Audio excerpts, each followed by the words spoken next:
Estaba a punto de demostrar que la realidad no es real, que el mundo que percibimos es solo una estructura manipulable por la mente humana, una especie de Matrix biológica, y justo antes de hacerlo, desapareció sin dejar rastro, sin cuerpo, sin despedidas y sin explicación oficial, convirtiéndose en uno de los casos más inquietantes de la ciencia moderna. Antes de continuar, suscríbete y deja tu like, porque este no es un misterio común, es una historia real que conecta neurociencia, conciencia, poder político y desapariciones inexplicables, y cuanto más avanza, más incómoda se vuelve para cualquiera que crea que la realidad es exactamente como la percibimos. Su nombre era Jacobo Greenberg, un neurocientífico mexicano cuya vida quedó marcada desde muy temprano por una tragedia que definiría todo su camino. Cuando tenía apenas 12 años, su madre murió a causa de un tumor cerebral. Lejos de refugiarse en explicaciones religiosas o espirituales tradicionales, Jacobo desarrolló una obsesión profunda por entender el cerebro humano, la mente y la relación entre la conciencia y la realidad. Aquella pérdida sembró una pregunta que nunca lo abandonó, aunque es realmente lo que mantiene viva la experiencia humana. Con los ecos, Greenberg se formó como psicólogo, psicofisiólogo y neurocientífico, obtuvo un doctorado y fundó su propio laboratorio de investigación. Desde fuera, su carrera parecía destinada al éxito académico. Publicaba, investigaba y avanzaba dentro de los márgenes aceptados por la ciencia. Todo habría seguido ese camino si Jacobo no hubiera cometido el error imperdonable de la academia: negarse a ignorar lo que no podía explicar. En 1975, recibió una invitación que cambiaría su vida. No provenía de una universidad ni de un congreso científico, sino del círculo más cercano al poder político en México. Margarita López Portillo, hermana del entonces presidente, era una figura influyente interesada en las culturas indígenas y el conocimiento ancestral. Fue ella quien presentó a Greenberg con una mujer envuelta en rumores, temor y fascinación, una figura que muchos consideraban una charlatana y otros una sanadora imposible de explicar. Era conocida como Doña Pachita. Oficialmente llevaba una vida humilde, vendía boletos de lotería y había trabajado como cantante de cabaret. Extraoficialmente, se decía que realizaba curaciones que desafiaban cualquier lógica médica. Personas afirmaban haber recuperado la vista, sanado enfermedades incurables y haber evitado la muerte tras visitarla. La comunidad científica la descartaba como fraude. Jacobo Greenberg decidió observarla. Lo que presenció no encajaba en ningún modelo neurológico conocido. Pachita realizaba lo que llamaba cirugías espirituales usando un cuchillo antiguo que, según ella, tenía un origen prehispánico. Abría cuerpos sin sangrado visible, extraía órganos que parecían materializarse en sus manos, y, al finalizar, los pacientes no presentaban heridas ni cicatrices. Greenberg no escribió sobre esto como un creyente ni como un seguidor, sino como un científico incapaz de encontrar una explicación racional dentro de los límites aceptados. En lugar de negar lo imposible, hizo algo que pocos se atreverían a hacer. Comenzó a formular una hipótesis radical. Propuso que la realidad no está compuesta fundamentalmente de materia, sino de información. Según su planteamiento,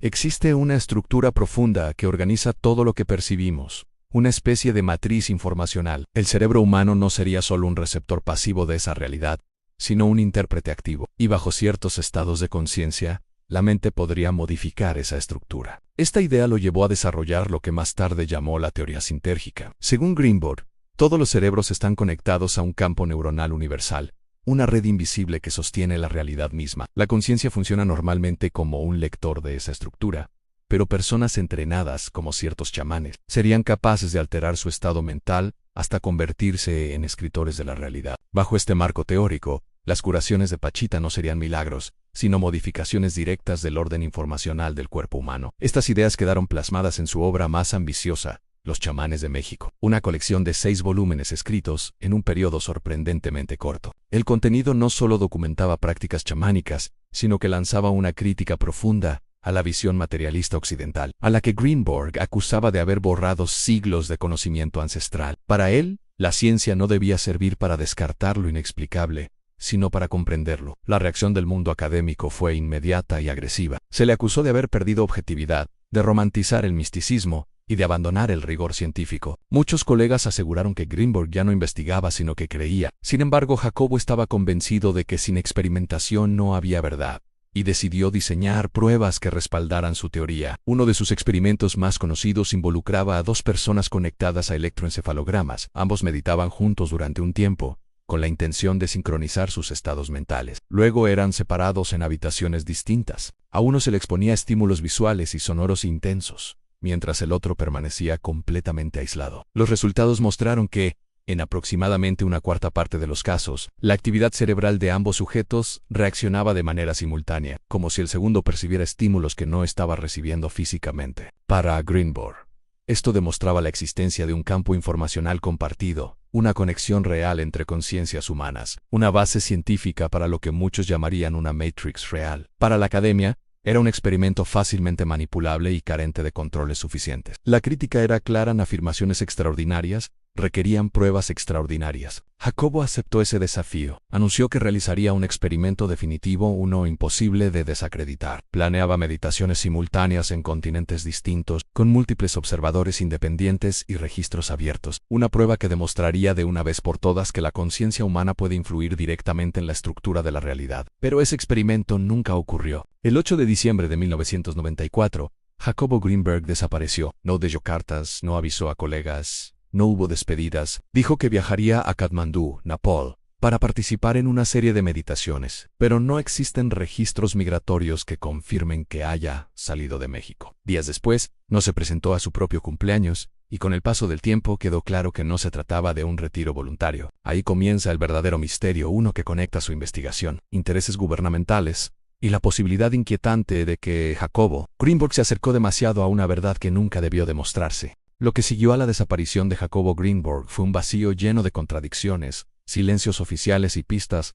que parecían conducir siempre al mismo lugar a ninguna parte. Durante los primeros días no hubo una búsqueda formal, porque no estaba claro si realmente había desaparecido o si había decidido aislarse voluntariamente. Greenberg era conocido por retirarse durante semanas para escribir o investigar, pero esta vez algo no encajaba. No había dejado instrucciones, no había avisado a nadie de confianza y, lo más inquietante, no había señales claras de que hubiera salido del país. Con el paso de los días, la familia comenzó a preocuparse seriamente. La alerta definitiva llegó cuando Jacobo no apareció en su propio cumpleaños. Fue entonces cuando se reportó oficialmente su desaparición, y los medios comenzaron a interesarse en el caso. La versión inicial sostenía que el científico había viajado a Katmandú, Nepal, para participar en una serie de meditaciones avanzadas, posiblemente relacionadas con el experimento que había anunciado. Sin embargo, al revisar los registros migratorios, no existía constancia alguna de que hubiera salido de México. La investigación quedó en manos de Clemente Padilla, un policía conocido por no haber dejado nunca un caso sin resolver. Padilla comenzó por lo básico y rápidamente descubrió algo alarmante. A Jacobo Greenberg nunca abordó un avión. Tampoco había testimonios fiables de que hubiera sido visto en Nepal. Ninguna llamada, ninguna foto, ningún rastro. Si no había salido del país, entonces su desaparición había ocurrido dentro del territorio mexicano, o, como mínimo, en una zona accesible por tierra. Durante semanas comenzaron a llegar supuestos avistamientos. La mayoría se desmoronaban con facilidad. Personas que no podían describirlo correctamente, que fallaban en detalles básicos, o que simplemente buscaban atención. Pero hubo un testimonio que Padilla no pudo descartar. Una mujer afirmó haber visto a un hombre idéntico a Greenberg en Boulder, Colorado. Lo reconoció porque había visto su fotografía en una revista científica. Lo más inquietante no fue solo el parecido, sino lo que describió a continuación. El hombre caminaba tranquilo, consciente de que estaba siendo seguido por dos individuos vestidos de traje. Padilla hizo lo impensable. Utilizando sus contactos, logró comunicarse con una agencia de inteligencia estadounidense. La respuesta lo dejó helado. Los nombres que le dieron coincidían con agentes reales. Según esa versión, las personas que seguían al hombre que parecía ser Greenberg pertenecían a la CIA. No se aclaró si lo protegían o lo vigilaban, pero el dato encajaba con algo que pocos sabían en ese momento. La CIA había mostrado interés en el trabajo de Jacobo Greenberg años antes. Durante la Guerra Fría, la agencia había financiado el proyecto Stargate, un programa dedicado a investigar fenómenos como la visión remota, la telepatía y la influencia mental a distancia. Los documentos desclasificados mencionan estudios sobre la conciencia y el campo informacional, conceptos que coincidían inquietantemente con la teoría sintérgica de Greenberg. Aunque públicamente su trabajo era ridiculizado, en secreto había sido leído, analizado y archivado por inteligencia estadounidense. Padilla creyó haber encontrado la clave del caso, pero cuando regresó a México para continuar con la investigación, fue apartado sin explicaciones claras. El expediente comenzó a pasar de mano en mano, hasta que inexplicablemente se extravió. Frustrado y convencido de que se le estaba impidiendo avanzar, Padilla renunció. Hasta el día de hoy, este es el único caso que nunca logró resolver. Mientras tanto, la atención se centró en la vida personal de Jacobo Greenberg, especialmente en su segunda esposa, Teresa. Antes de desaparecer, Greenberg había dejado mensajes a familiares en los que expresaba sentirse mentalmente torturado. Personas cercanas afirmaban que la relación era conflictiva, marcada por celos, discusiones constantes y comportamientos erráticos. Teresa había aparecido en la vida de Jacobo de forma repentina, con credenciales académicas difíciles de verificar y una historia personal llena de inconsistencia. En los meses previos a su desaparición, Greenberg había dejado de dormir en su casa. Prefería pasar las noches en su automóvil, algo que alarmó a su entorno más cercano. Muchos comenzaron a sospechar que temía algo, o a alguien. Tras la desaparición de Jacobo,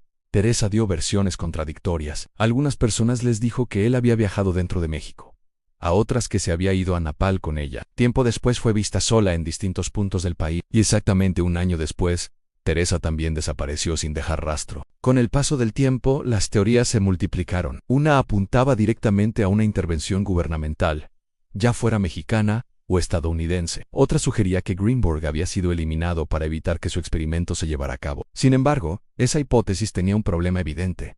Hacerlo desaparecer solo alimentó el mito y dio aún más fuerza a sus ideas. Si alguien quería silenciarlo, el resultado fue exactamente el contrario. Otra teoría planteaba que Jacobo había aceptado entrar en algún tipo de programa de protección, pero quienes lo conocían aseguraban que eso iba en contra de todo lo que defendía. Greenberg no quería esconder la verdad, quería demostrarla públicamente. También se consideró la posibilidad de que hubiera decidido desaparecer voluntariamente, consciente de que su ausencia convertiría su trabajo en leyenda. Pero esa idea chocaba con el hecho de que dejó atrás a su hija, a sus hermanos y a personas que dependían emocionalmente de él.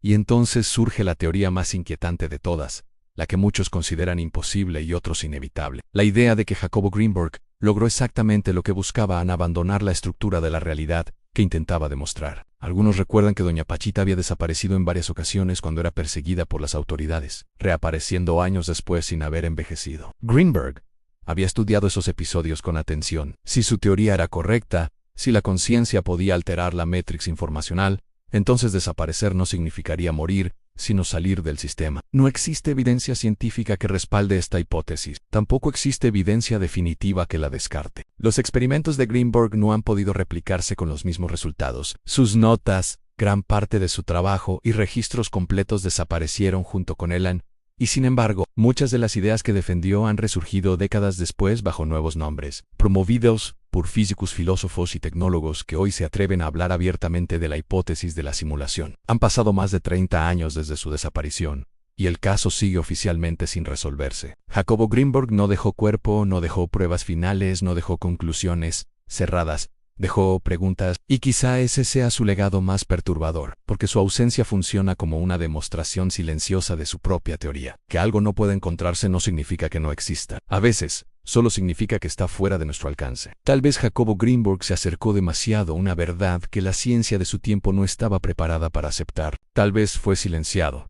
Tal vez eligió desaparecer. O tal vez comprendió algo que pocos se atreven siquiera a considerar, aunque la realidad no es un lugar del que no se pueda salir. Y ahora la pregunta ya no es ¿qué le pasó a Jacobo Greenberg? La verdadera pregunta es ¿qué harías tú si descubrieras que este mundo no es tan real como crees?